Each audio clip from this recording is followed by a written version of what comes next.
That's your put-in? He was old? I mean, he was. He was old. Christ. All right. Are we on? Oh, good. We're on. Oh, we're on the internet. Hello. Tonight's episode of Films on Tap. We'll have one more fucking person on it if she ever gets the fuck home from whatever she was doing that was more important than this right now. But tonight's episode is brought to you by Grim Lambodor. Ooh, I love that one. Yeah, it is a very, very good. Pours hazy. It's a good double IPA. Yes, I drink a lot of IPAs. It's just my thing. But it's 8%, and it is the perfect beer for us to sit back and discuss whatever the fuck happened this week, film-wise. So, Kev, you want to count us down? In 5, 4, 3, 2, 1.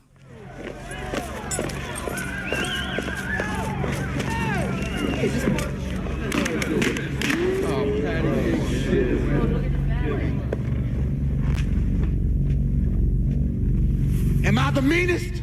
Sure enough. Am I the prettiest? Sure enough. Am I the baddest mofo low down around this town? Sure enough. Well, who am I? Sure enough. Who am I? Sure enough. I can't hear you. Sure enough. And I escape the feelings that you push through the door again. 'Cause I can't take the talking over favorite songs. Oh, oh, oh, oh. Oh, oh, oh, oh. And you explore the feelings that I'd rather ignore again. 'Cause I can't take the talking over telephones. And opposites, they always seem to want to attract.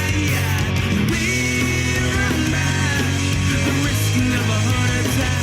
But I didn't want to call you back, didn't want to make you come. 'Cause I never want to call you everything under the goddamn sun.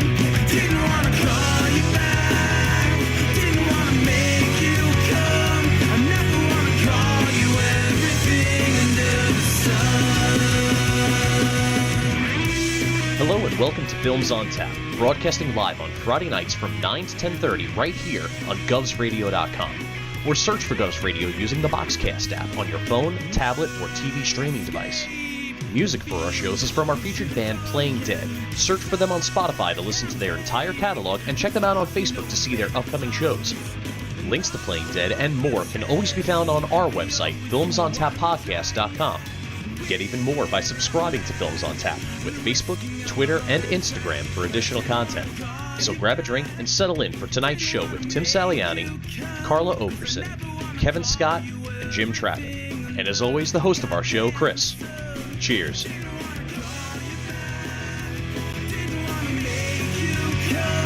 I never want to call you everything under the sun.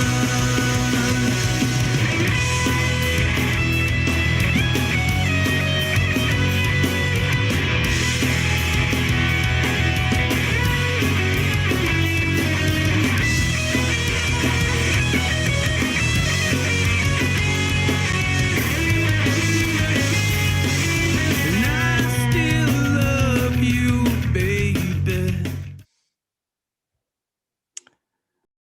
Hello, and welcome to the Films on Tap podcast on Govs Radio. Tonight, we felt like, hey, we've done enough episodes, we've entertained you enough. We really don't have to put any effort in terms of coming up with any ideas for the show. Wow. So we're just Holy shit. which That's is a such shit lie. because it is such a lie. Kevin actually mapped out the entirety of the show and what we're going to discuss tonight. Fuck him. We're not doing like a concept show. The last few episodes have been like best of the year, worst of the year. Last week was our very special episode. This week, we're just there's actually some stuff that's out to talk about. And we haven't really just had a sit down where we've discussed current things in a while. So tonight we're going to do some of that. And Carla at some point will join us. She got all fucking excited that she did the Films on Tap Right. homework Right. and then forgot to show up. Yep. Yeah. Honestly, she is the guy that got his zipper stuck in the bathroom for 6 weeks. I think. That's a great movie. Yeah, Oh man. unreal. So what were we going to talk about first? Are we waiting for her to hop up? I guess we should. She did her homework. Yeah. Then Coming to America trailer.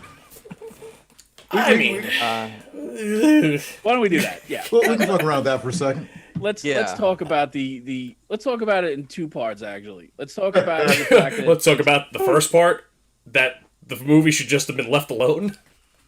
well, sure. I mean, what Yeah. the fuck Yeah. is this?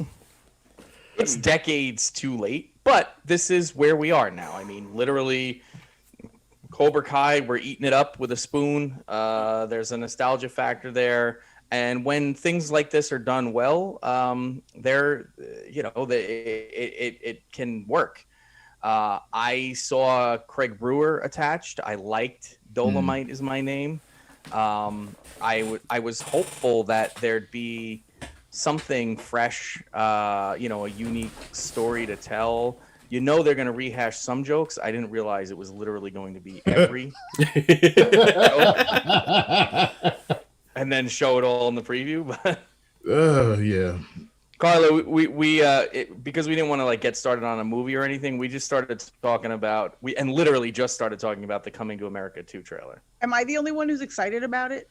Is everyone else just disappointed? I think now probably. I mean, going into it, I really wasn't looking forward. I mean, Eddie hasn't had a non-animated hit in how long? It's been a bit. I grew up. That's my childhood. I mean, I'm always gonna be a fan of Eddie Murphy, but That's my favorite comedy of all time. Coming to Coming to America is my America? It's a bold scene, favorite but comedy. I mean, I think it's one of the most underrated comedies. I agree there. Yeah. Absolutely. I know there was a lot of I don't know if you guys touched on this already. I know there was a lot of I guess disappointment, a lot of back chat about it being PG-13. Yeah. But I think the first one was likely PG-13. No, it was R. No, because there was a lot of fucks fucks and stuff. PG-13 at the time, and PG-13 gives you a few fucks, doesn't it? One, Just one? and it can't be in reference to procreation. Right. Or I say fornication. Let's say that. Yeah. Procreation. I've been drinking. So But if you no, use it's- birth control, you can say as many fucks as you want. Shit, I guess you could, but I would say this was it doesn't have to be raunchy, because obviously the first movie wasn't. You did have the, I guess, adult style humor.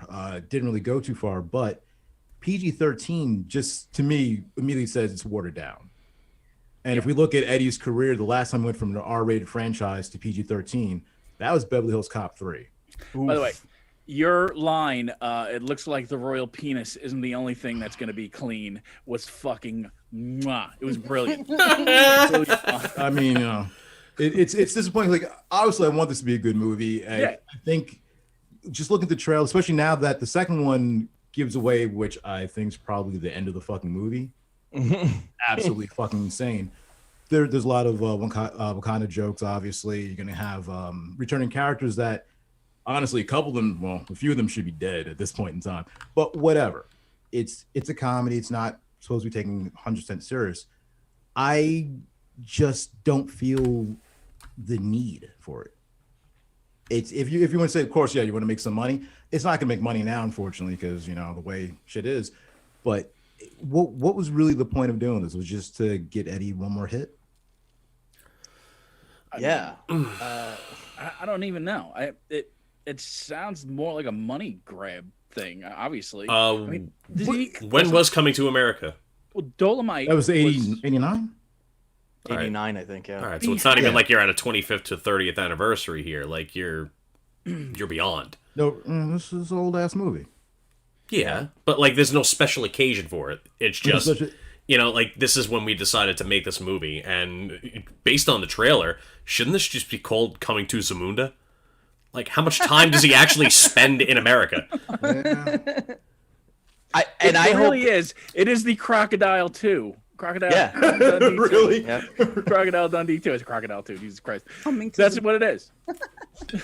I hope they drag out Amici and Bellamy's bones and have them at the end of the movie, like Well, they're dragging out everything else. So. sitting around in the garbage again.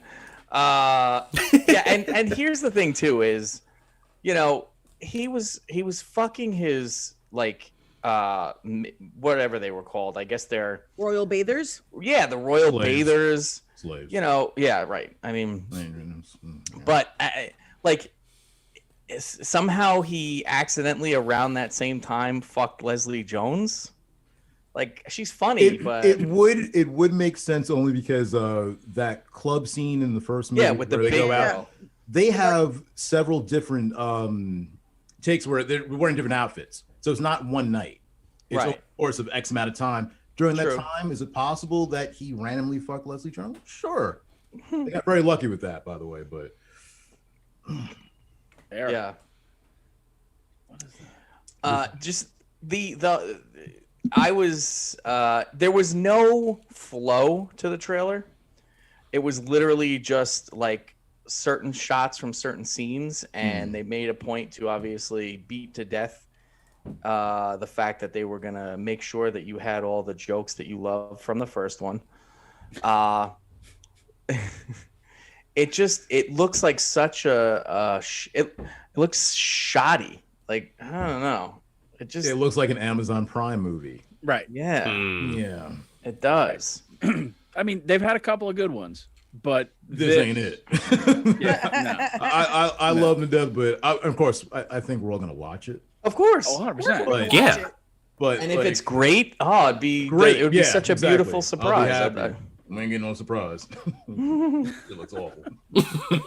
Yeah, it's a bad trailer for like if you just gave me a 45-second or a minute 20 trailer with very little in the way of jokes and just Right. kind of like played upon my fondness for the original movie, you wouldn't have already soiled my expectations, which were going to be low anyway, but at least I was happy and excited that it was coming out. Now I'm like not even. Yeah. I'm still pretty Because you excited just- to see it. Yeah. Yeah. Would you be excited if you had to go out and pay for it? I've been known to pay for a bad movie. Kevin, Well, to meet pay- Carla. Carla, meet Kevin. There. I think the Gotti. yeah, Jesus Christ, sorry. I mean, the only thing that I can even bring to this is obviously this is the way that movies are going to be going. We're going to have to look to our major streaming services to get a hold of some of this stuff because, let's face it, we're not going out anytime soon. It's not going to happen. Is it? And Is it going to be a situation where like they're just trying to crowd please, and then studios are just going to fucking put out crowd pleasing fucking movies that have Yes. zero substance? Sure. but that used to work in the box office. But just think, can't we still like actually please the crowd though? Right. We can still make good Something movies. That would be helpful. I don't understand if something was you put effort into it, put it out there, or obviously now it's a little different situation. But in happy times, if you put out quality product and people watch it, like, oh shit, I gotta tell my friend, oh shit, I gotta see it again. Why is that a hard concept? It just seems like all these movies like that are being released to stream are just not. I mean, listen, we're gonna have that conversation in like 10 minutes.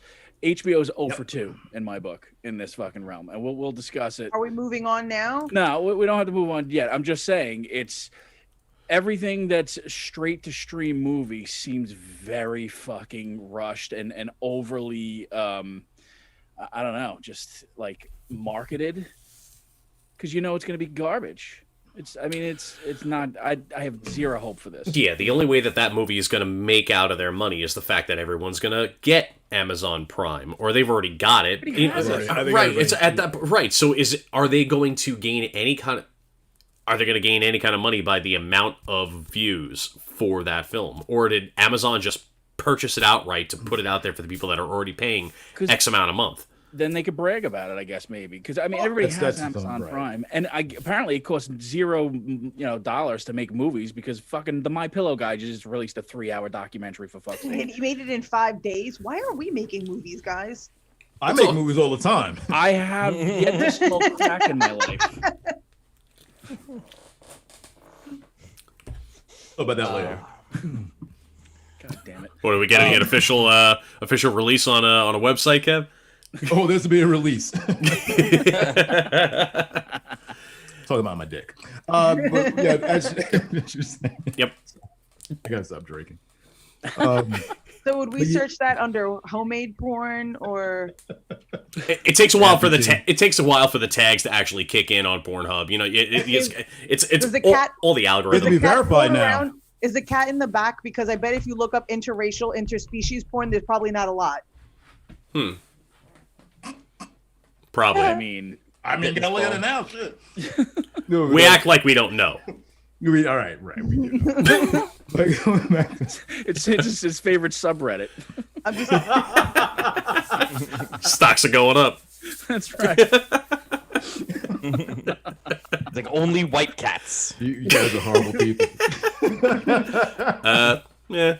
Yeah, it is. So, but you're looking at, I mean, let's definitely get into it because the streaming services, I really had a hard time disagreeing with Christopher Nolan when he was saying HBO is the worst idea was to put these blockbuster releases that are supposed to be hitting the theater being released the same time on HBO Max. Yeah, that's a terrible idea. If you're gonna have it in the theater, I mean, even give it a week or give it 2 weeks on its own in the theater, even if you know you're not going to get huge numbers. But right, if you're streaming it and releasing it in the theater, you're going to get nothing in the theater. No, I agree. I agree with the fact that, like right now we're kind of in limbo, where in the next few months, if they decide when the summer blockbusters are on the way that they're saying, you know what, this is it. The theaters are back open. Here's our guidelines, and here is your blockbuster. This is the movies I want to see on the big screen.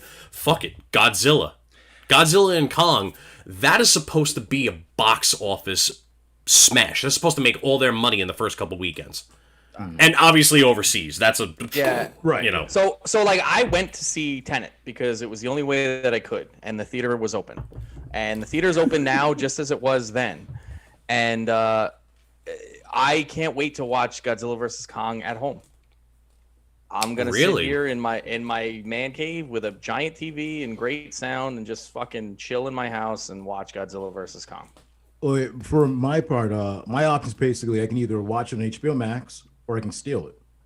I'm not fucking going out to watch that shit. I don't know if you got this is a little pandemic thing going. Fuck that. By the way, I feel like Nigel is getting a little racial in the comments. Yeah. Hold on, Nigel. Let me check this shit out. Nigel Fulton says, "Who wanted Top Gun 2?" Everybody. Nobody wanted no damn Top Nobody Gun wanted 2 it. either. Nobody wanted it. But I feel like because we were going at Coming to America 2, he brought up probably the whitest white boy movie ever. A bunch of sweaty dudes playing fucking volleyball in a very gay manner. One of the greatest scenes of all time. The greatest scenes of all time. You cannot argue that. Rossovich weekends. Oh shit, that's loud. 80s hot. But yeah, no.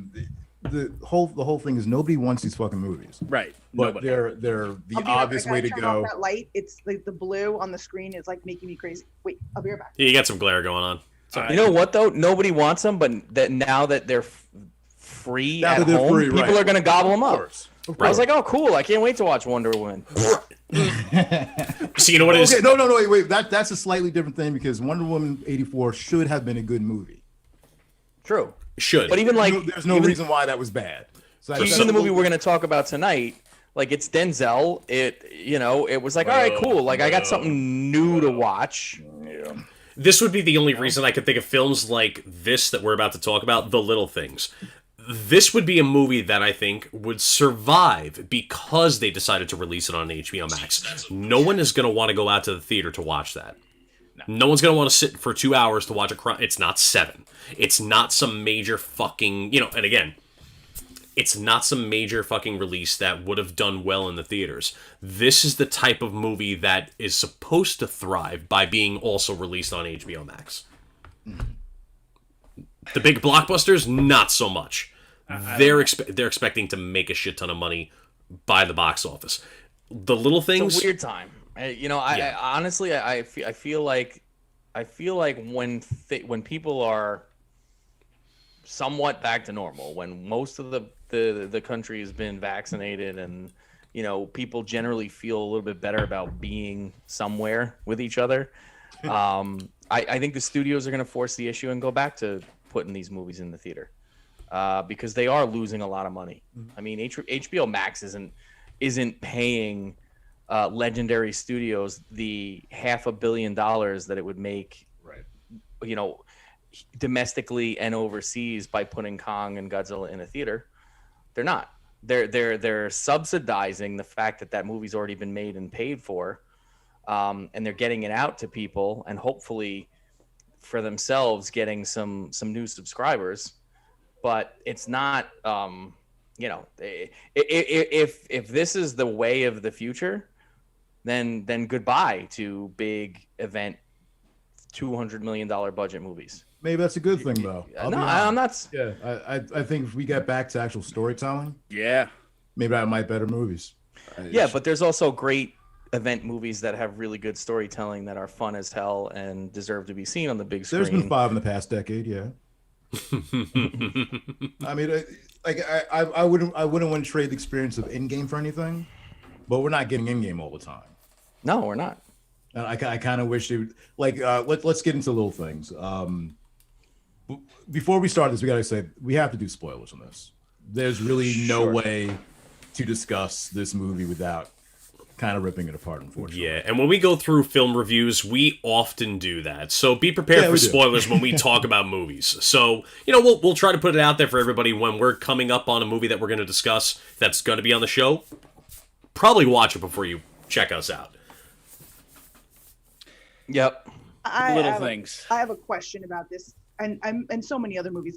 Is there some sort of a film editor strike happening in Hollywood that we don't know about, that we're not privy to? For the past decade. Yeah, is that... What part of the editing didn't you like? Every time Denzel drove, it looked like Janet Leigh's driving scene in Psycho? That, and there was no reason it needed to be 2 hours, over 2 hours. Not necessary. No. I'll say that first hour could have been 20 minutes. You could have stopped there. There's no need. It didn't need to be. This movie did not need to be. No, I disagree. I think that they could have edited this into a good movie. This movie at an hour 30 minutes, a 90-minute movie would have been. They could have edited this movie into a fucking nacho fries commercial, and it would have been better. See, I didn't hate it that much. No, I'm sorry. I had, first of all, to sit there and watch an amazing actor like Denzel Washington just give Denzelisms for 2 hours and 5 fucking minutes while leering at everybody like, "Did you fuck my wife? Did you fuck my wife?" Like every look in the movie.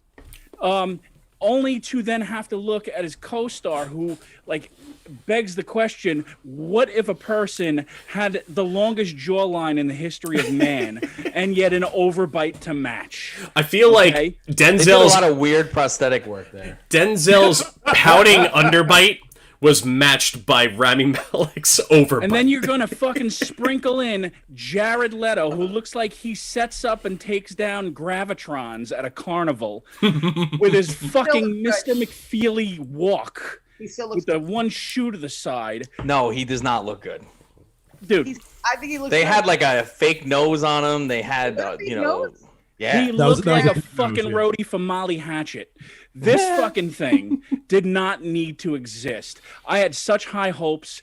I mean, you took the fucking script from Seven and you fucking twisted it around and you threw some other bullshit tropes in there. Here's the thing. That's not true at all.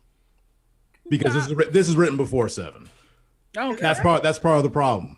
Really? Yeah, that's this right. is written back in 93. This has been in production for a long time. Really? Over a century. Interesting. Okay. With multiple other people attached to it. So this is what happens when you I think every writer has this, and I think the comedians in the room will also attest. When you have a bit that you just love, whether or not it's actually working, you keep going back over and over and over and over. You don't usually do it for 25 fucking years, but you do it to an extent to where every time you write something new, you try to add that little piece in. All writers do this. This motherfucker did it with an entire fucking screenplay. 27 years in the making before they went into production, and then we're wondering why it doesn't work. Are you fucking kidding me? Yeah, so much time has passed between the inception of the idea and then actually, making, gaining momentum on it. You wrote a modern picture, and now it's a period piece. Like that's and it has to be because you can't have cell phones, you can't have navigation, beepers and payphones. But as to what Tim said though, it is fucking 7. How many parallels are there? You're watching. Well, sure. Yeah. When he was having him dig up, you're like, is that going to be the wife? Right. Like, exactly. Yeah. It's. I've seen your kids. Yeah. That's a little on the nose. Yeah. The what I found amazing is like, they just Rami Malek just invites him to the crime scene because he was like this alpha male, like amazing detective who had a falling from grace that you find out later in the movie.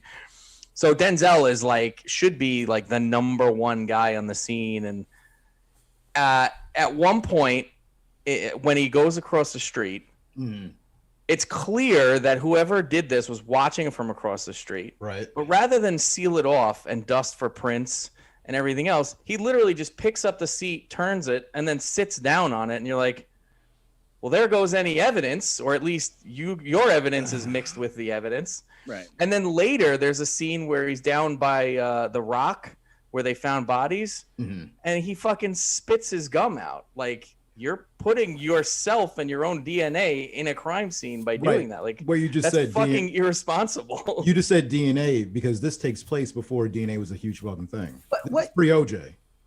Oh. I guess. Yeah, this was 1990. And I still say it's bad. Like Chris, what you're saying is absolutely correct. These incredibly smart characters are the dumbest fucking people alive. And with the slow burn of this movie, it kind of turns like No Country for Dumb Men. Slow burn. It's not smart writing. They're not smart characters. When you watch, when you get to the eventual reveal of what happened with Denzel, and you go why he lost his fucking mind. Yeah. You're sitting like, I don't buy that. I don't buy because it's Denzel Washington. I don't buy him doing that. How about it just wouldn't have been a problem?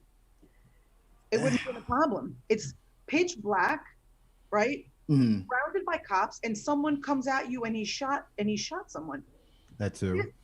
This is not going to be a career ender for him. Carl Winslow got over it. Yeah, this is going to be a real. He sat behind a desk for years, though. Yeah. It's true. It took a Christmas miracle.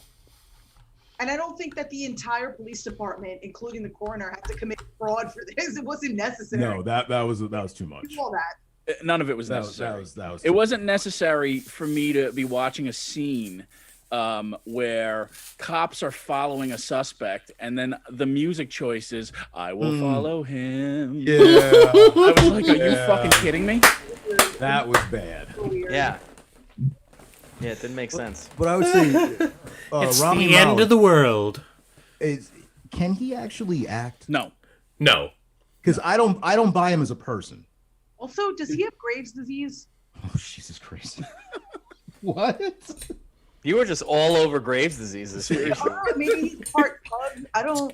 It's Graves' Disease Awareness Month. He is going to win an Oscar for 2 films. He's already made one of them. The other film will be the live-action version of Big Mouth. A pug's life? Wow. Going to be A Pug's Life? Wow. Okay. His eyes are far out of his head. They are far from the skull. They are way out there. That's his whole thing. That's how he acts. It's his eyes, and you're like, okay, Mr. Regardless works. I guess Bohemian Rhapsody kind of helps you playing larger life character, but just buying him as a human being, it doesn't fucking work for me. Right.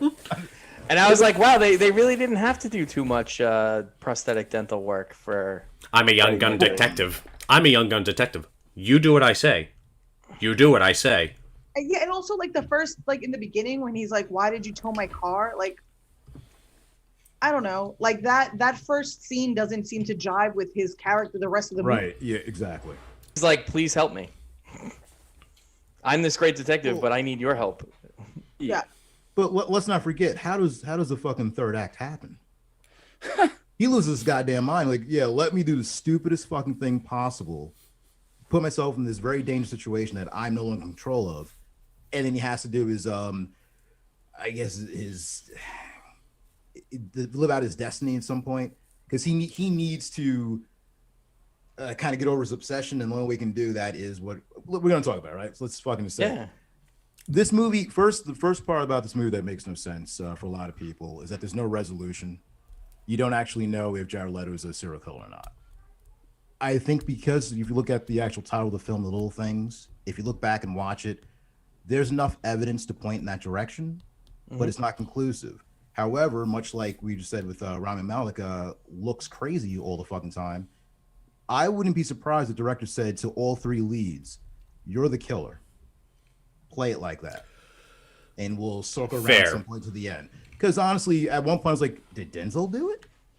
Yeah. All three of them could have been the fucking killer, right? I never got the feeling that Denzel did it, but I definitely got the feeling that it's Rami, right? Rami, yeah. Rami Malek. I definitely got the feeling that it was going to be him. Also, was anybody else bothered by the fact that he's such like a small, slim human, and he still mustered up the power to kill this guy with one shovel? One shovel hit. Listen, a shovel hit by a normal human being. Norman Bates had AIDS. He took Right. out his mother. Yeah, but his mother was like 157 years old. Like, Yes, and he only had 5 T cells. He still did it. Guys, the end of This Home same Alone. movie. The shovel killer took down both wet bandits with a snow shovel. It's possible. I'm just saying it's possible. Wait, look at this exact same movie. Denzel Washington, 6 years old, is running across the rooftops and shitting down the side of the building. Slowly squirming 85 across fucking rooftops cuts. while cops are Yeah. fucking circling. No. So anything's yeah, possible. none of them noticed. No cop. Nope. They're the worst. They're the shittiest cops. Are they supposed to be LA? It's LA in the 90s. It's LA. It's LA in the 90s. Yeah, Yeah. they're the shittiest cops in America. Yeah. They were good for one thing, Carla, giving us rap groups. All right. I thought Well, it it was was funny. something different. Thank you. Thank you. Oh, shit. I was just gonna say, I was watching Night Stalker recently on Netflix, and the Gates boys were in charge of the investigation back then. I was like, how did this thing ever get solved? Seriously. Seriously. But Oh. yeah, there's a lot that's wrong with it. I was like in it. I was along for the ride, though I kept getting pulled out by like poor decisions or bad writing. But I still like kind of wanted to see where it went. And then by the third act, you're like, I know where this is going. It's like you've seen it before.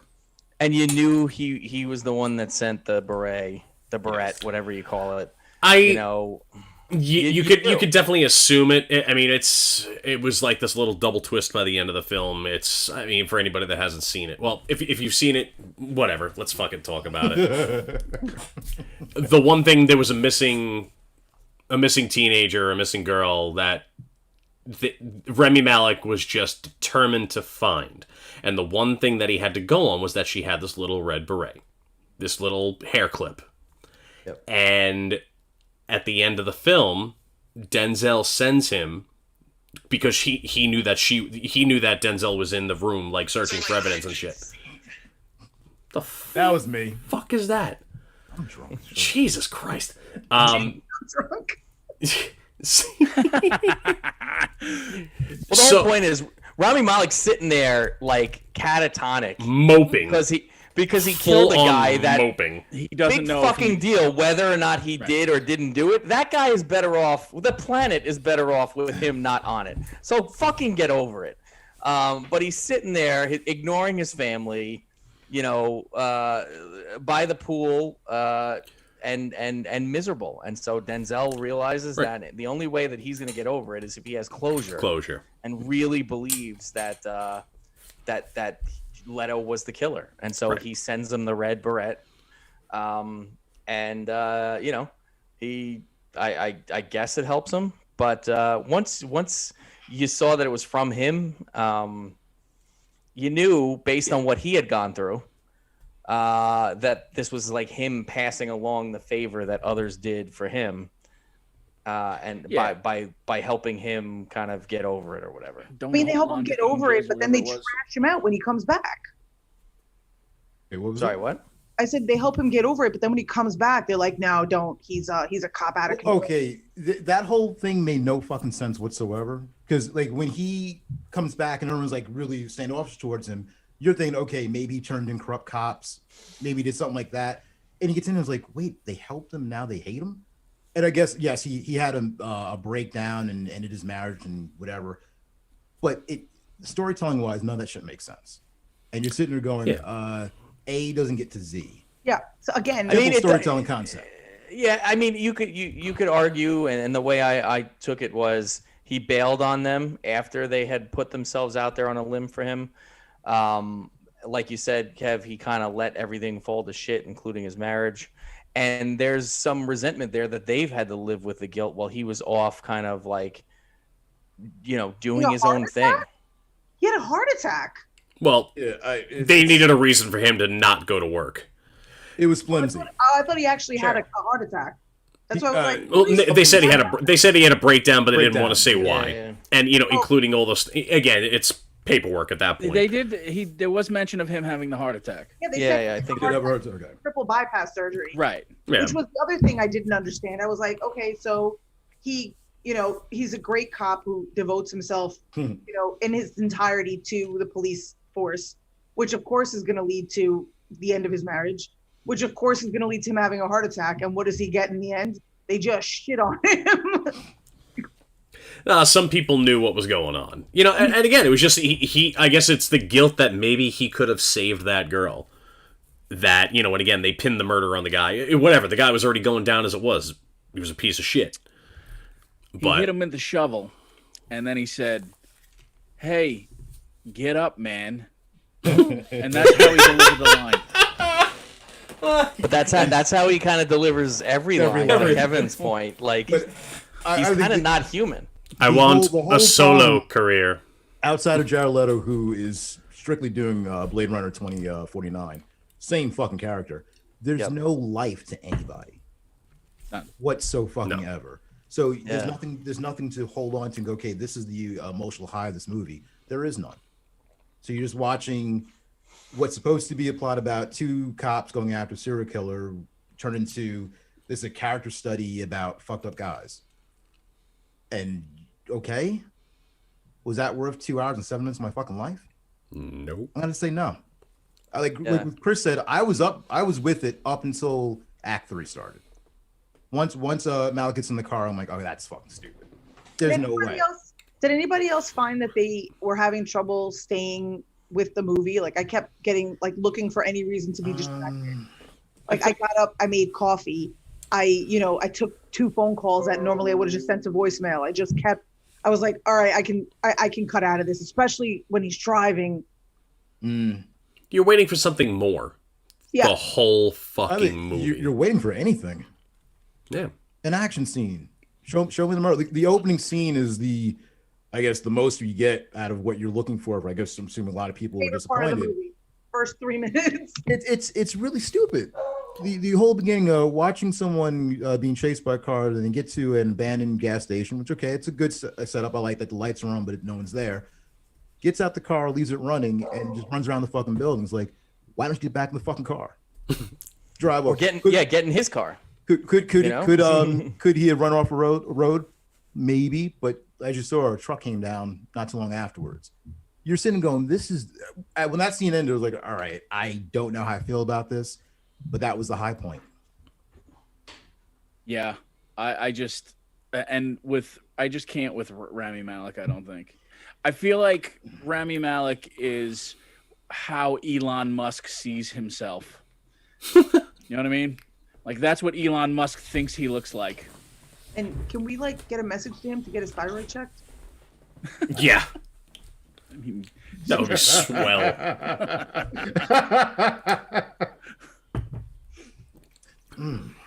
I just don't think he's. I don't think he can act. He's a fucking alien. He's an alien. Yeah.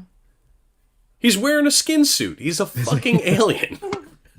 So yeah, his Have questionable Graves' action. disease. Cut him a break. Denzel's in a movie where it's like it could have worked if it actually was filmed in the 90s. Jared Leto's is a fun performance, but from a completely different project. So I don't know how that worked in this one. It's not complete shit. It's not something that I would go, wow, they should all be embarrassed by this. I can't believe this even became a movie. But it's disappointing because you got 3 fucking Oscar winners. Right. Mm-hmm. Well, one of them I don't really care for, but the other 2 can act. If you had a decent fucking script, or at least if you updated that fucking script, and then made sure that shit made sense, it would help. It'd also be nice maybe if you had the female characters be actual characters. That would be helpful. Instead of just corpses that turn their heads. Yeah, it's like why do I care about these women? Why do I care? Yeah, they were essentially there to build a character profile for the men. Yes. I think Misogyny. Men. you have this, and then you go say like this could have been an episode of fucking Law and Order. So Yeah. that's a problem. I guess they couldn't get the rights to the dong I would dong. have preferred Richard Belzer, to be honest. Little Munch.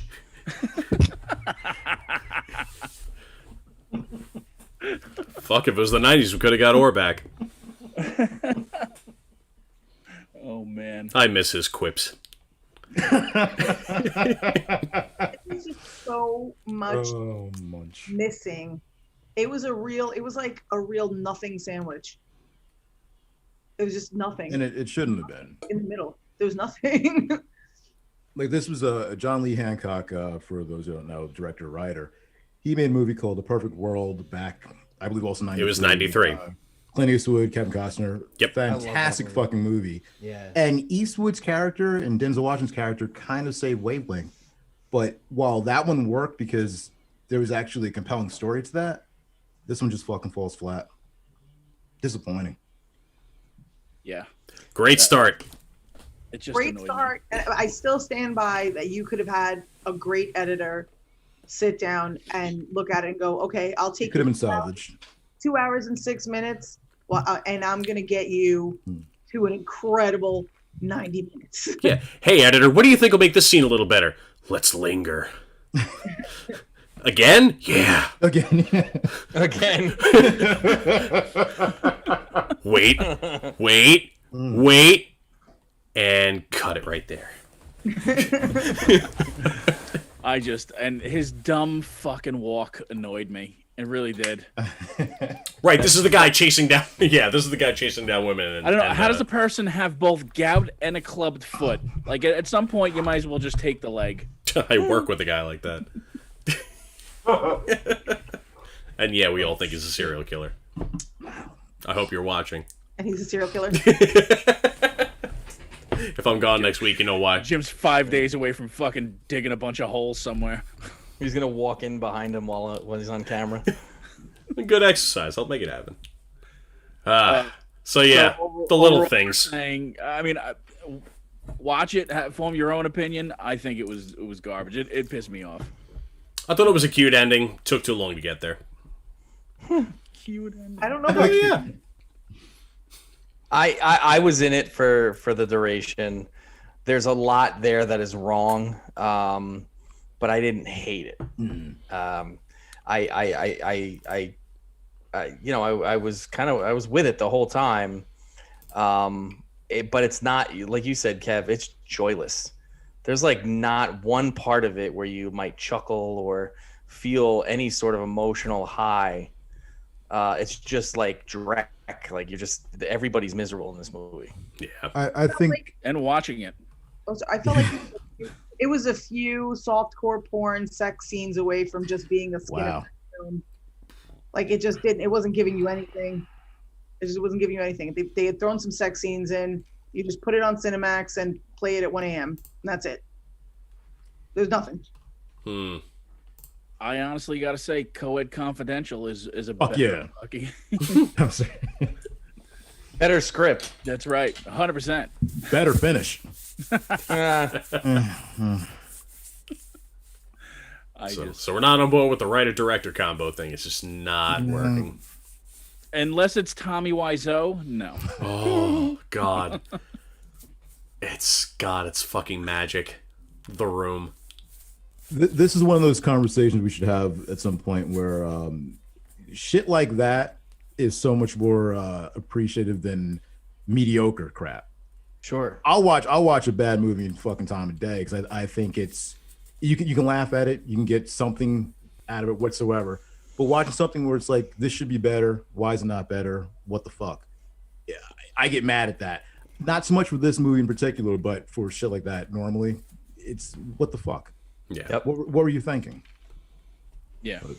It just, God damn. I think that's what pissed me off the most is I expected so much, and maybe I shouldn't have. You know, but you get three. Denzel Washington, Jared Leto, and Denzel. Once Kevin told me that it was an old ass script that they sort of dragged out from the cupboard, I was like, okay. If I had known that going in, then I probably would have expected a little bit less and something along the lines of this. I didn't. I just figured it was something that just due to unfortunate timing. Right. It's not going to make it to the theater, but this probably shouldn't have. This should have stayed in John Lee Hancock's notebook. Yeah. Can't argue. Yeah. I mean, who else was attached to this thing? Because I know Spielberg originally. Right. Then it went to Eastwood, Danny DeVito, and Warren Beatty. Yeah, DeVito was a. Eastwood makes sense when you look at a movie especially like Mystic River or something. Career, yeah. Yeah, but it needs a better script, plain and simple. Yes.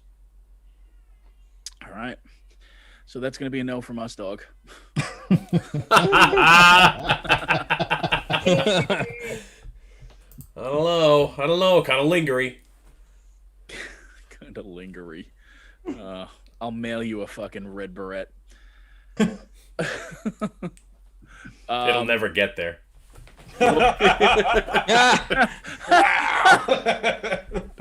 are you talking about? Now things are okay, right, Jim? I still say I'm seriously considering pitching them to that to be their new slogan.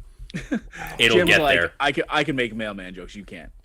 Right. I can barely get words out of my fucking face. You can say all you want. Is it offensive to you if somebody says they went postal or like they're going postal? No, I get it. Carla, maybe ixnay on the postal. Is that like the P word? We can't use the P word. You I can get look it. up your address. Remember that. Like I don't already know. I'm in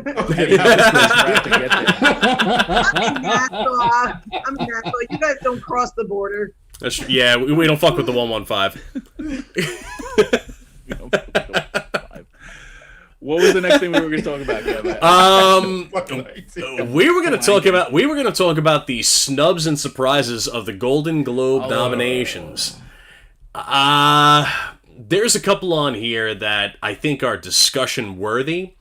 Simply because of what we've seen them do in the past, and what we've seen award shows do in general in the past. And I got a feeling, actually, I got a cool question. Who saw Ma Rainey's Black Bottom? I did. Did you? Yeah. I did. Do you think Chadwick Boseman deserves an Oscar? Do you think he deserves a Golden Globe? I think he deserves to be nominated. Yeah, recognition for what he did. It's a good performance.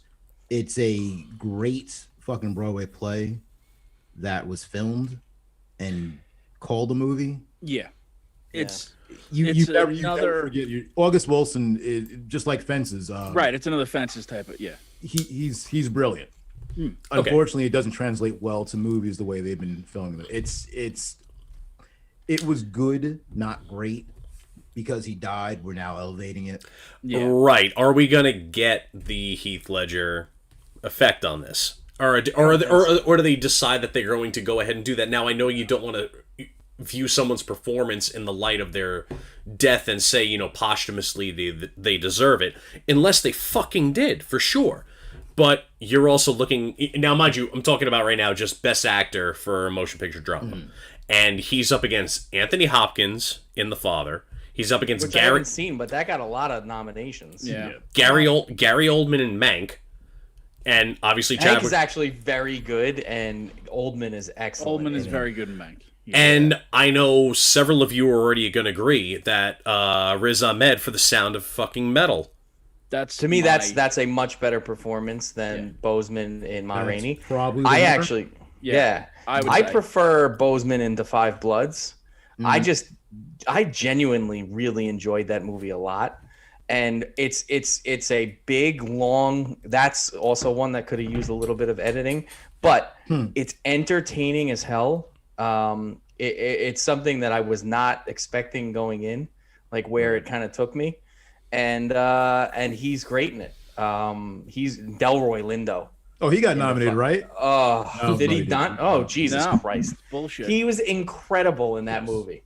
I was surprised that Paul Bettany didn't get a fucking nod.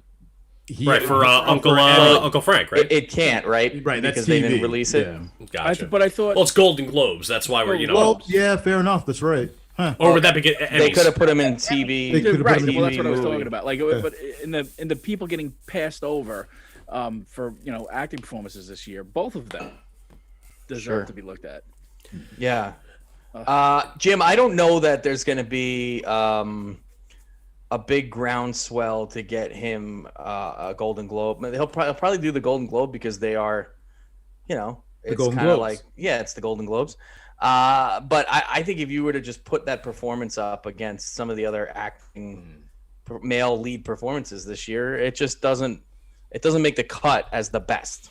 Okay, got you. Again, it was just something that when I noticed. When Ledger won, Yeah. he was far and away the supporting actor performance that year. I mean, you couldn't argue that maybe they did it just because. Gotcha. I mean, he was no Leto. Leto was Joker. Letter. Carla stands by that one. Comment. That's right. Sexy. So speaking of sexy, I like him. Best Picture musical or comedy. This is where we were talking about weird movies that somehow made the cut and that were expecting awards. Borat's subsequent movie film is up against Palm Springs, the movie The Prom, and Hamilton for Best Picture in a musical or comedy. I mean, That's why it's cute that it's there. Palm Springs is fucking great. Palm Springs is great. It's a legitimately good movie. Yeah. It's my favorite on that list. Yeah. Yeah. But now, but the whole idea of the musical versus the musical comedy category for movie, it's stupid. Yeah, a little bit. Now that the Oscars have expanded the category, and if enough people vote, you can have up to 10. Right. Just combine it and just do something similar. But when you call out specifically that it has to be musical or comedy, that's how you get down to Borat and Hamilton, because they were comedies or musicals that came out this year. Just remember though, they call Get Out a comedy. True. So yeah, There's a whole lot. There's a whole lot of wrong. Yeah. It had Lil Rel in it, so maybe that's why. All right. I told you. I mean, sex slaves. You know what I want to say, but yeah, they saw who was in the movie. Like, oh, that's gotta be funny. Yeah. They didn't watch the fucking movie. Let's be real. Yeah.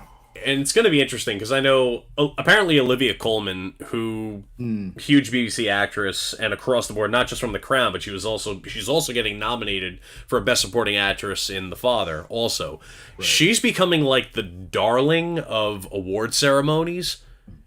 What was that one? Was it last year or the year before? That weird movie, the period piece that she got.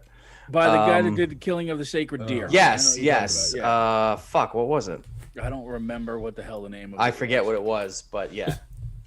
She got like a ton of recognition for that too. Did she win for that? I didn't. might have. I'm gonna try and put this on screen because I didn't get to see this before. But Jared Leto got nominated for The Little Things as Best Supporting Actor in a Motion Picture. Look at the picture that they used for him. Hold on a second. For doing what? He also got nominated Blade Runner. for SAG Awards. He's just going. So Hey. it's not just the Golden Globes. Oh, dude. He's doing the Fonz. Dude, that's not even a fun, dude. That, You can almost hear him do the. Love Boat. You can almost hear him do the. That's what he is. It's the old Isaac. Yeah.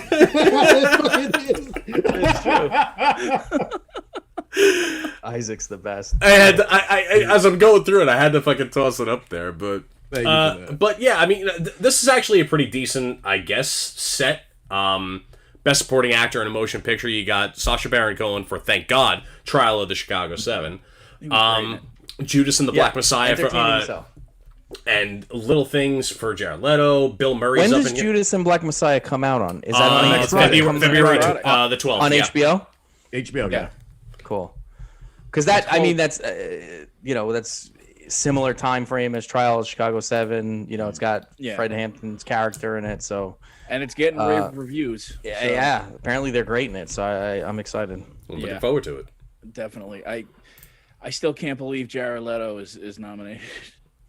Well, he plays crazy. And like I said, he got the SAG nomination too for supporting actor. So, you know, it wasn't just like the Golden Globes, like those goofy Golden Globes. Like other actors decided that he should be recognized for that too. And I found it the most interesting performance of that movie, certainly. Yeah, because he walked like he literally had a boil in his taint. You have something up your ass about his walk in that Dude, movie. it was because it annoyed me. The choice annoyed me. If I had to like come up with a list of dumbest body movements I've seen in a fucking motion picture, it would be the daughter running in Taken and Jared Leto's dumb shuffle in this fucking movie. It annoyed me. Juliette Lewis in The Other Sister. Well, that's Chris, other Chris. thing. Chris. Would that be considered ableist now? Oh, shut up.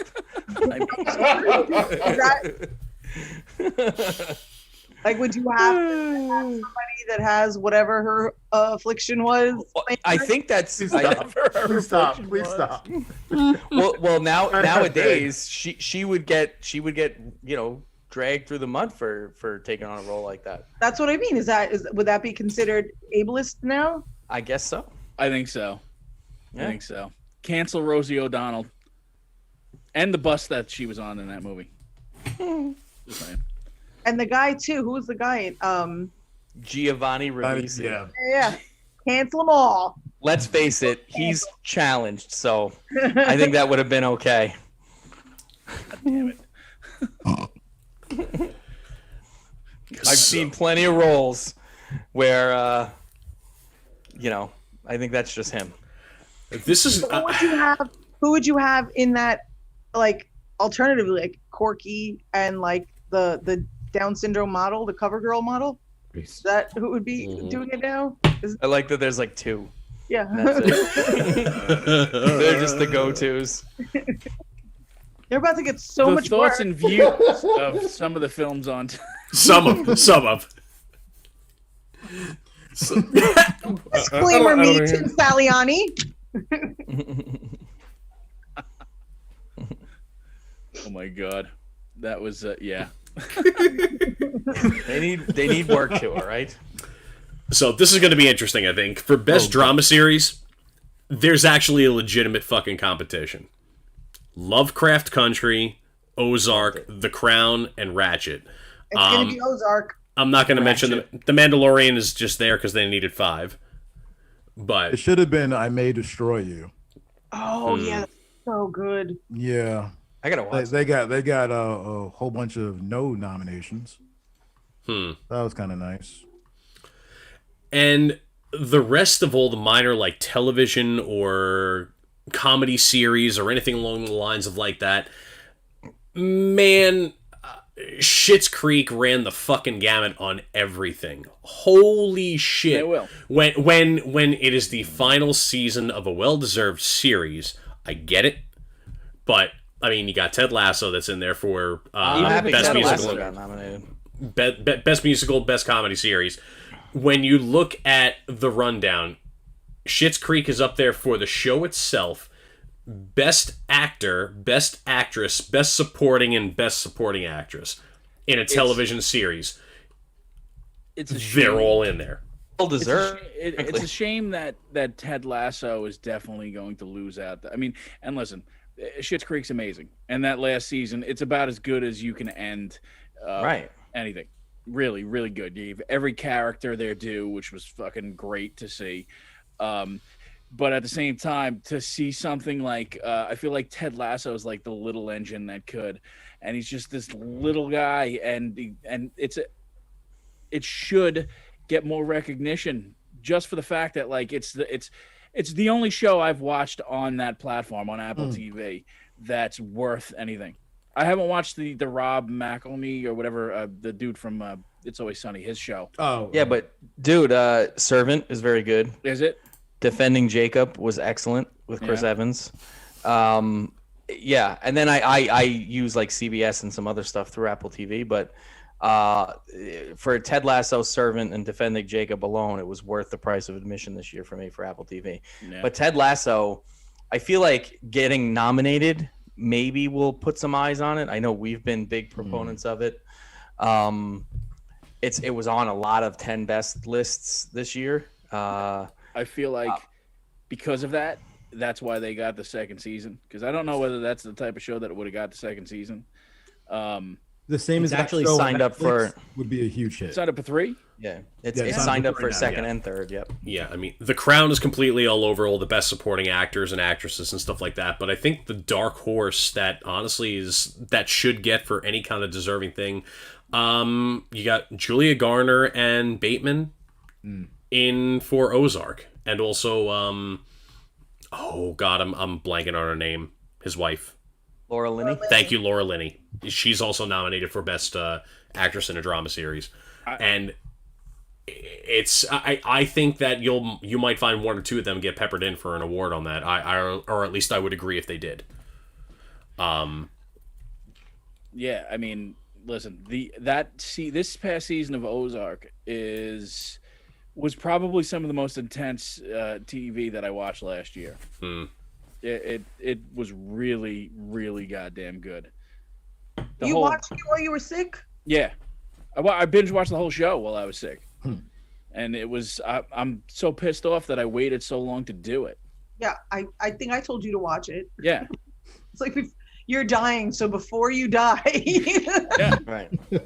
yeah. Make sure you at least see this. Get through 3 seasons. We'll think about you during the 4th. It'll be amazing. But yeah, I so think about your death. Here is Jason Bateman. Yeah, I mean, back to Ted Lasso though. Like, it's not going to win. I'm happy that it was nominated, but it's a shame because if not for Schitt's Creek, Ted Lasso's the best thing on that list. yeah, absolutely, Easily. It's the most fun thing I've watched this year. I watched it twice too. Yep. It was great to see someone else discover it with me. So like I had Tara watch it with me for a second time, and she just had no interest in it whatsoever. And by the end of that first episode, you are so in love with him as a character that who cares where the story takes you? He makes it. And then by the way, it happens to have a great cast of characters and a really engaging story. Yeah. It has everything you could want in a television show. Yeah. It's got the most heart out of any television show I've seen in quite some time. So Yep. It was nice. What are some of the other categories over there, Jim? Nothing else that's really going to be too much issue. You're going to see the Cecil B. DeMille Award go to Jane Fonda. Norman Lear, who looks like a wrinkly fucking paper bag, is going to win the Carol Burnett Award. they'll wheel him out. That'll be cool. But, the rest, I again, like I said, what was Best Picture Drama nominees? Best Picture Drama. Let me get back to the top. That was the big one. You're looking at The Father, Mank, Nomadland, Trial of the Chicago 7, and you'll probably agree, Promising Young Woman. Yeah, so that's another sort of Hollywood suck job where Sure. it's a movie about old Hollywood, and they just can't help but nominate and recognize those. It's very good. It's, if you're interested in that time frame and that particular story of, kind of about Citizen Kane and Mankiewicz, like, he is a character, and so it's interesting, but it's nowhere near one of the best dramas of the year. No. And so that taking up a spot is a little bit silly. And then the other controversy is supposedly Minari, starring Glenn from The Walking Dead, is great. I actually have it. I just haven't watched it yet. But because the Hollywood Foreign Press has some weird rule where if more than 50% of your movie is spoken in something other than English, it can't be nominated for the best drama. It's not, which is so dumb. Yeah, that's dumb. But What does it get nominated in Best Foreign Film? Yes. Yeah. Yes. What a fucking change from the previous year. The nominees for the Golden Globes last year for Best Picture Drama, you were looking at The Irishman, Joker, Marriage Story, The Two Popes, and 1917. And now we've got two movies that I've never heard of, two that I'll never watch, and one that I heard was okay. Yeah, I can't shit on The Father yet. I want to see it. Maybe it's really good. But I mean, he was great in Two Popes. So, I mean, I couldn't do it. No, I couldn't. It was good. I'm sure it was. Yeah. I can't sit through two old farts I just liked it both, though. taking up screen time. I liked it. Did you? and yet Lemon Party is his screensaver on his phone. That's Yep. that happens. That was 3. Yeah. That's fair. Damn it. Yeah, I mean, I don't see. Well, coming out this week is Judas, right? Like that's the big thing. Yeah. I'm curious to see what else Bless was this you. nominated for, aside from. Was it just actor? It was just Daniel Kaluuya. I'm sorry, I know I butchered it. Yeah, Kaluuya. Sure. Tell me. I'm drunk. Wait, did it release? Did it actually release in either New York or LA before the? I want to year say qualified. it had to. Yeah. So, Yes. Yeah, it had to, but Yeah. obviously this is the only chance that most people can go see it. True. Yeah. So it was just the acting bit. No direction, no writing. Not that I saw it, no. What didn't Holy One Heat. Night in Miami get nominated for some stuff? Or Leslie Odom Jr. I know got Yes. in there for yeah, for a nomination for acting, but that was that, that got pretty solid reviews. I just haven't watched it yet. the only other one. I'd have to take a quick second to look at what else was going to be in here, but for best original like screenplay and certain things like that, I know those were in here, but there really wasn't. I mean, I could be wrong. Nothing much Best to talk original about. screenplay. Yeah, The Little Things. Evidence by Mike Lindell. Regina King actually for One Night in Miami is best director for a motion picture. Okay, along that's. with I thought there was something. Fincher for Mank, Aaron Sorkin for the Chicago 7, Chloe Zhao for Nomadland, and Emerald Fennell for Promising Young Women also. But for best screenplay in a motion picture, it's The Father, Aaron Sorkin again, Mank, Promising Young Woman. So out of those, Fincher's father got a nod? Because didn't Fincher's dad write Mank? He did. Jack Fincher, correct, for Mank. Yep. Okay. Yeah, he did. Look at you. It's not Fincher's best directed movie by any stretch. So, and to recognize it for film and direction, again, it's one of those things where they go, oh look, they made it look like old Hollywood, you know. Yeah. For me, the two best or most entertaining out of the group that you've mentioned a few different times across a couple categories is Promising Young Woman and The Trial of the Chicago 7. Yeah. When I consider like what entertained me, what, you know, if I were to think back on those categories and look at those movies, those are the two favorites of mine, I guess, from what was nominated. Yeah, best director and best screenplay are almost carbon copies when you look at what's actually up there. But yeah, we'll see what happens. Yeah. Ugh. Yeah, I mean, and that's the thing is like, there's usually one movie that you're kind of invested in.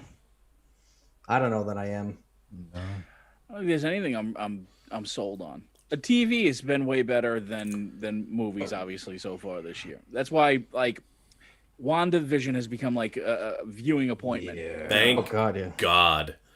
It's so good. What is this now? Phase 3 they're calling it?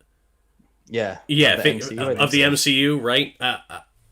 I was skeptical. I'm like, what could you possibly do to add to my interest in the MCU? Enter WandaVision. Yeah, Jesus Christ. It's so great. It really is so great because it starts out sort of kitschy and weird with sprinkles of danger or you know, you're like something beneath the surface is here. And you kind of get very early on Yes. what the deal is, but the way they unveil it and roll it out has been just unbelievably spot on and entertaining and fresh and unique. I mean, holy cow. It's so good. I did not understand what was going on very early on. I Do you know now that? Are you well, I binge watched it. I watched all 4. I guess there's one out now, right? Tonight, There's a new one out tonight. So I Today, watched yeah. all 4 just because we were doing talk about it today. I watched the first one and I was like, what? I was like, now I really have to watch 3 more of these? Fuck. And then I kind of got into it by the 4th one, I was like, all right. Yeah. Yeah, We won't. You know, we won't kill like tonight's episode, but No. like anybody who's watching has to be caught watched up. it already because I haven't watched it. You know, I haven't watched today's Not tonight. episode. Yeah, I watched it. Nice. And there's plenty, you know, it's been a slow pullback of the curtain, especially since from the first show going to at least for most of the 4th. And it's nice that they're slowly revealing what's kind of happening in this little realm that they've got going on. And there's still speculation for someone. I mean, I'm not a fan of the comic books. We've talked about that a ton of time. I'm in it for the shows. I'm in it for the movies. Just give me what you got, and I'll soak it up and enjoy it. I'm still curious to see where exactly this is, because there's a lot of theories as far as what's going on in the show and what's actually happening. Originally, you thought it was just like a dream inside of somebody's head, or then eventually it started looking like it was the Truman Show for a little while, and you're like, okay, maybe if that's what it is, what is Sword? You know, what are these things that an avid comic book reader of a comic book universe don't I know? Show me more of this shit, and it just I'm loving the reveals that they're doing episode to episode to give you more of the picture, and it just makes everything that you've seen much more enjoyable. I'm happy with it. It gets consistently better. Tonight's episode is the best episode so far, and it's been like that successively. They have just gotten better and better. And you're right, Carla. Like, it started out where I was like, I'm not getting this. I'm just not. And then you get into the second episode and you start seeing a lot more little things. And then by episode 3, you're like, I need to know what the fuck's going on. And so you're hooked. Tonight's episode was fucking great. I can't wait for you guys to watch it because I can't wait to hear what you think. But this is another one of those shows like The Mandalorian where it's like, all right, you know what? I'm going to check it out every week because it's consistently good and interesting. Mm-hmm. Yeah. You have to wait for it. I know we've gotten over the past couple of years so used to binge availability that we forgot that we used to watch a show once a week when it came out. Yeah. So last night I was watching Jersey Shore and Hell's Kitchen, and I gotta wait for that every Thursday. Word. But What is happening?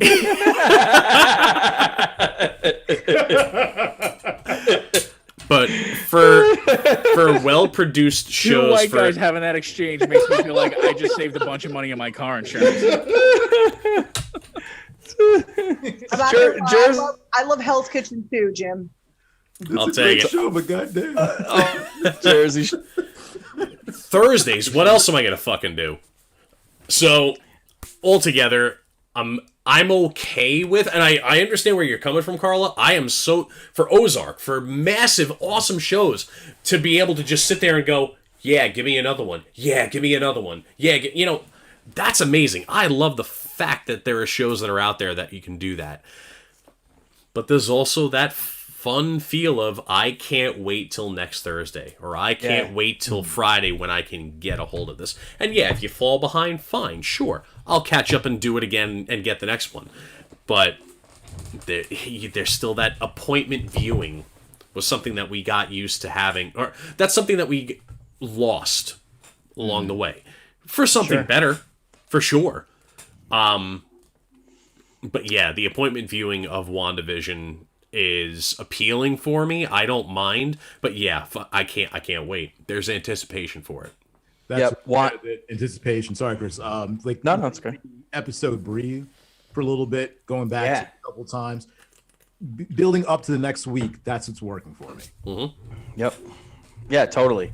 I'm very much enjoying the build up to the following week. I've got 30 coins on HBO on Monday nights, and it is phenomenal. That for me is appointment viewing. It's very good. And then you get in Spanish. Yes. Yeah. But it's just awesome. I mean, so good, and a huge story, and just really, really wild, but great. And then Thursday you've got Jersey Shore Family Vacation. Friday I've got Servant and WandaVision. Both excellent shows, both half hours, so like you get to them pretty quick. And then I still don't have that Sunday night big show. I know Walking Dead is coming back soon. It's been a while. That's why we should move Films on Tap to Sunday night. I watched Royal Rumble. Oh. Yeah, I would have been pissed this past Sunday. It was amazing. It's hard to drink on Sundays. No, it's not. What? What the fuck? I drink beer on Sundays. Not hard to drink, ever. It's a great show. It really is, and I didn't expect much from it, and especially when it started off. I love the fact that each decade, the theme, the theme music changes and everything to really coincide with that era's, sitcom. Yeah. You're gonna love this week's. It made me laugh.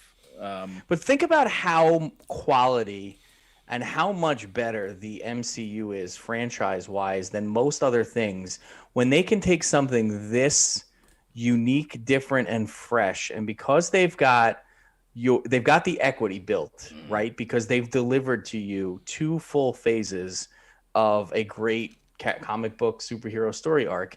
And now they're basically saying, we're going to throw this wild show out here.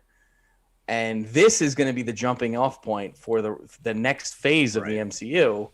And literally have everybody in that first episode scratching their heads a little bit going, this is what's going to set us off.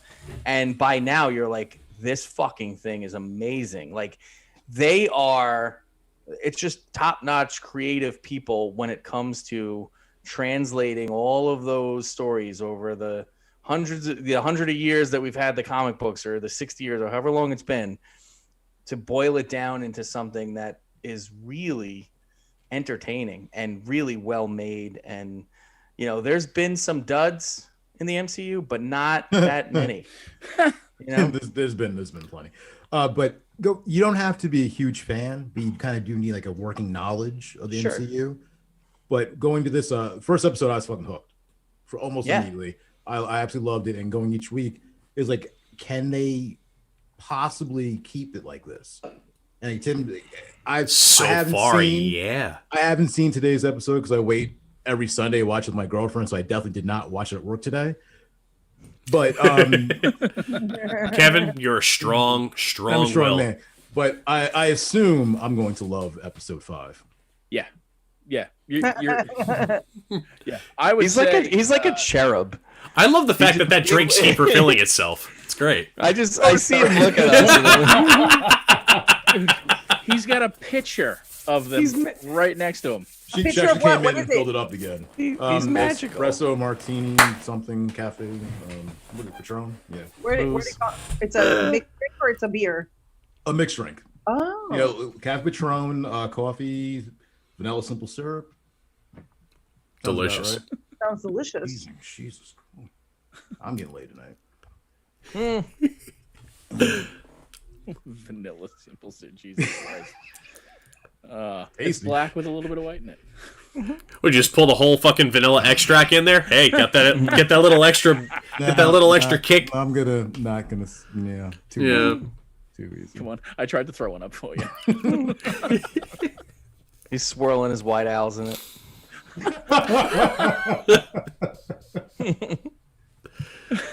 Oh, fuck. Well, at least you didn't have to resign from SAG-AFTRA today. So. No. I didn't get fired. I left. Nope. Fuck that motherfucker. They didn't fire me. I left. The star of Home Alone. You can't fire me. I son of a bitch. He literally, you can't fire me. I quit. He said, My work in Home Alone 2 Lost in New York. For those that don't know, SAG-AFTRA has officially tried to remove and take disciplinary action against the actor known as Donald Trump from their roles as a union member of SAG-AFTRA. And he wrote a response letter.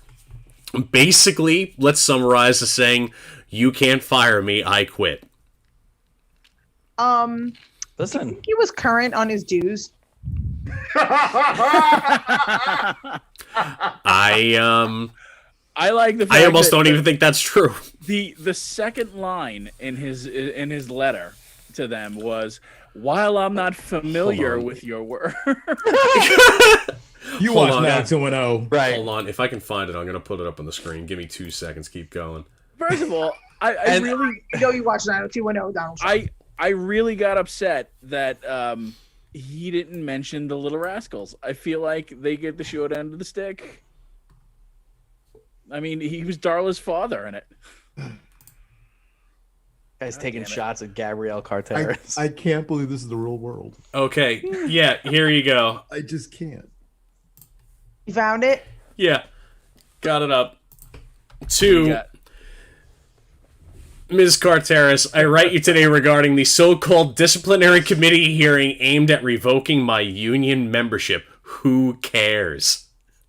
Question mark. I love. I also greatly helped the cable news television business (parentheses) said to be a dying platform with not much time left until I got involved in politics. Now let me continue the sentence. And created thousands of jobs at networks such as MSDNC and Fake News CNN, among many others. This fucker is a wordsmith. He really knows how to label things. Like, he is the consummate salesman. I will give him that. First of all, the fact that he can't write a letter think he'll lose a star on the Walk of Fame? MSDNC is absolutely amazing. And he knows what notes to hit every time. And you're so right, the Chris. racist ones. That signature literally looks like a dying heartbeat. Like, if somebody I had his friend, and I'm sure he won't mind because it's been years, Ryan God. D'Elia. And Calling you out, son. Why are you doing real shit, dude? Here we go. His signature was literally scribble up and down, scribble up and down. And he purposely did it just so he would never have to, like, you know, really pay attention to his signature in the future. But it looks exactly like this, just like scribble. Does it take that much effort? It's a signature. It's actually, to me, it takes more effort to do that than it does to just write a couple of big letters. So, sorry guys, you guys are gonna have to get bumped up in your union dues to cover Donald Trump's. I bet he hasn't paid in years. I bet he's way behind. He doesn't really care. He's never was met busy. a union he's liked. Either This way, is so sad. I honestly, It just I can't- it's wild. It's fucking wild. Now I like that. I'm like, yeah, like this is wild. This is like not even close to wild compared to everything that's happened. But it's like Insurrection, dude. No, that, We're That's- past wild. that's literally. I the know. beauty- The beauty of the letter is that with everything going on right now, This is what everything you're facing criminal liability charge, criminal. Not really. No, he ain't. No, he's not. in New York. In New York. In New York. In New York. Oh, dude, listen, Loretta James is coming for him. That's happening. But yeah. OJ didn't win. Loretta. Yeah. It's Letitia. Letitia. But, whatever. You know. My bad. Black Racist. History Month. My bad. I got the name wrong. It's not Never the first forget. name I fucked up tonight. Jesus. Daniel Kaluuya?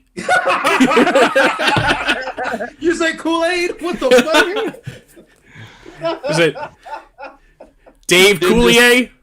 Just Cut Adele it out. Dazeem. Adele Dazeem. Yeah.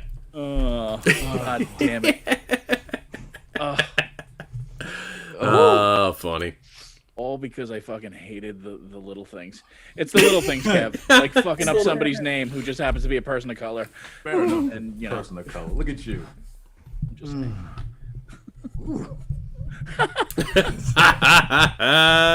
He only says that in February. Fuck yeah. he only says that. Fucking real. Black History Month's already like 2/3 of the way over. Fuck you, Chris. That is true. And didn't a town in Florida just give one of the weeks and name it Donald Trump week? I thought it was All Donald right, Trump. I'm done. I'm done. I thought it was week. Jesus Christ, no. Please stop. Yeah, I thought it was week. I thought it was day, and I thought it was Ohio. No, it was definitely Florida. Really? Usually, It was absolutely Florida. Well, I mean, it would sound like Florida. it would be, yeah. 100% Florida. Cheers. Do we want to? I mean, we were going to talk about the AMC Reddit saving AMC, but we're almost at 10:30, so I don't know if we want to do that now. Not really working out for GameStop anymore. Either. Yeah, that's true. We'll see how that works out first. Yeah, and then Wait, you found a loophole in our loophole? Fuck you. That's not allowed. Maybe we'll wait till next week to see what Saturday Night Live is going to be like this week, because I know, Kev, you wanted to discuss. I'm going to watch tomorrow night because it is Dan Levy. I will do that. But Right. Last week was Krasinski. yeah, and No, I gotta be honest. I love that loser sketch. That was fucking funny. What was that? That was the one where the guys were picking on his younger brother. Oh, and okay, he, yes. He just kept saying all the things that were wrong, what was wrong with the kid, Right. and it just kept getting pre-tape. progressive. The pre-tape video Yeah. is funny. Yeah. No, that's that show. Oof. Well, wait. I'll watch tomorrow, and then we'll get into it next week. But oof, shit. All right. So next week we, since it's going to be Valentine's Day on Sunday, right? Valentine's Day. Valentine's. And if anybody is wondering what to get their significant other for Valentine's Day, Check out Carla's video. check out my video. I will not steer you wrong, ladies and gentlemen. I'm telling you what to do to make your Spoiler, it's significant a other second love woman. you. I think we got you actually up on the Films on Tap Facebook You have a group lot for of that too. dishes, So Kevin. Jesus. Definitely check out Carla's video. Definitely check out all the videos on govsradio.com and all the shows that are shown on there on Boxcast as well. Yes. I love Rita and Bozy. Check out their show on Thursday nights. Check out all the shows on Govs Radio. Please like Govs Radio. Share the shows. Share this show, goddammit. Like, we're here fucking around hanging every night and every Friday night. And, like, you know, we're trying to entertain people and maybe push you in the right direction on something to watch tomorrow. You know, like that motherfucker behind you. Holy shit. It looks like he's been shoving a screwdriver in your eardrum the entire fucking night. To watch this show, because I started watching it. And we will discuss at a later time. I'm going to have to catch an episode or two of this shit. Holy Celebrity fuck. Rehab with Gary Busey was one of the greatest things I've ever seen. 100%. I am 100% excited. Buseyisms are and now he's doing judgment on veterinary bills? Like, what the fuck is this shit? What is it? That's People natural court? progression. It's Pet judge. Kinda, but Pet for judge. Pet judge. Oh, pet judge. I know Gary- anything about it. Okay. Nobody there's did. There's a lot of veterinarian. It's Gary Busey, pet judge. But next week we are going to do our Valentine's Day episode. Carla is going to take the lead, and it's because it's a concept she kind of came up with. We were talking a month or two ago. Rom-com. So we're gonna take romantic movies, and it could be romantic comedies. It could be, you know, your standard Notebook style shit, and we're going to pretty much dismantle them and you know, really delve into what bullshit nonsense they are. Yeah, I'm expecting the word misogyny to be thrown around several hundred times. I mean, There'll be some internalized misogyny. it's the name of I was the gonna episode. say she didn't mention it once this episode. It's a whole did one build up time. to Oh, next she did. week. She She did mention it once, yeah. Yep. Either way, there'll be more toxicity than a fucking janitor from New Jersey next week. So, share the shows. We'll see you fucking next week. Shop local. I don't know what the fuck to tell you. Make sure you follow. Chocolate at CVS. Don't buy hard chocolate at CVS. It's bullshit, stale ass chocolate. Make Don't sure eat you follow Goes Radio on Facebook, so that way, anytime any of the shows go live, you get notified. Click on it, watch it, listen, hang on, and just enjoy the shows. Yep. Grim Lambo door. Grim Maximum Happiness is what I was drinking tonight. It's a great Grim fucking is brewery. the brewery of the evening. Yep. So, Are they local? they are Brooklyn. Brooklyn. Brooklyn. So we'll take it. It's local. Yeah. It's technically Long Island, so You don't have to cross a bridge to get to it. Fair. Although Carla doesn't consider Suffolk County Long Island, so it's It is. That's like Arkansas or like You don't fuck with the 115. well, it's like West Virginia or some shit. I don't know. Shit is fucked up over there. It's all I'm saying. I buy cage for my daughter. West Virginia. Crazy. West Virginia has been the most successful state in deploying the COVID vaccine. Really? Well, there's only like there's 5 people in the entire state. They just Yeah, but you also Dude, cousins get together all the time, dude. Right. Guys, don't worry. All you gotta They do got is herd immunity real Yeah, easy. come on. most of you are fine. Just lie that you're a smoker, and you'll get I've it on been the next snorting run. Mountain Dew just because of it. So it's, Wait, did anybody else besides Tim get the vaccine? Jim, do you get the vaccine because are you considered an essential like frontline worker? Yeah. Technically no, but because of other conditions, hopefully on I guess it's phase. It's like phase 1C. I Yeah, should they be able just to get it. announced today that people with pre-existing conditions will be bumped to the top of the list. Exactly, and as an essential employee who has a pre-existing condition, I should be able to get an appointment. My father-in-law got his second round's coming up later on this month, and it's certain locations have been doing it well. The rollout here has been interesting, but it's working. so you're a mailman getting it late. Weird, right? So is there a list? Look at you sipping your fucking tea, Kermit the fucking Frog. But that's none of my business. Is there a list of pre-existing conditions, or is it something your doctor has to tell you you have? No, I've got Well, he has AIDS, so Oh, okay. That's true. I have. You're talking to the president of the Poor Jeff Myers Club. I have. For you. No. I have Wilford Brimley's disease, and apparently smokers can get the vaccine before I do. What's Wolf? You have diabetes? Yeah, diabetes. Big time. They say he's dead. You said big time? Does that mean type 1? I take enough medications that I might as well be. So you're type 1 diabetic? No, I'm type 2. Oh. But I thought you only got type 2 diabetes if you're fat. How do you have type 2 diabetes and I don't? How does that happen? It's all on his dick. Well, Yep. Thank you. It's true. I'll show you. Fat hog. I'll show you. I'll show you some. It's like a 2-liter bottle of Coke. A day. I'll show you some pictures later. Oh my God, of your penis? Oh, you already.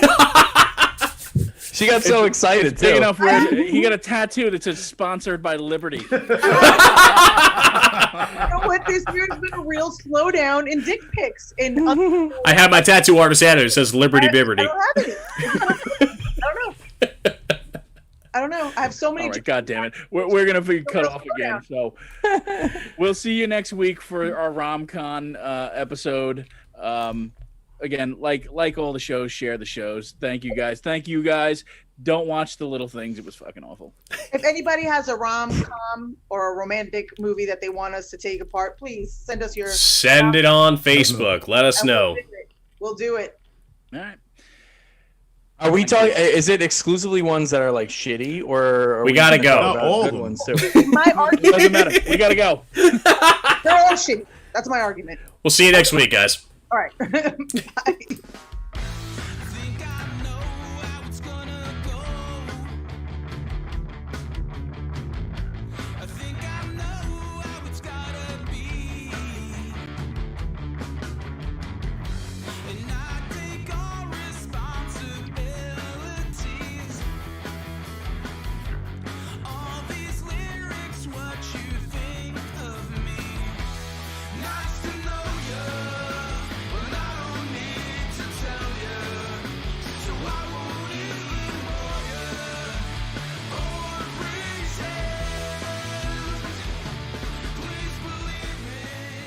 Thanks for watching Films on Tap. We'll be back live every Friday night from 9 to 10:30 and catch all of our previous shows on demand right here on govsradio.com. You can also tune in next time using the Boxcast app to watch us on your phone, tablet, or TV streaming device as well. Check out our featured band Playing Dead on Facebook and Spotify for more of their music. And be sure to subscribe to Films on Tap with Facebook, Instagram, and Twitter for any upcoming events, comedy shows, movie reviews, and additional content. And again, thanks for watching. Cheers.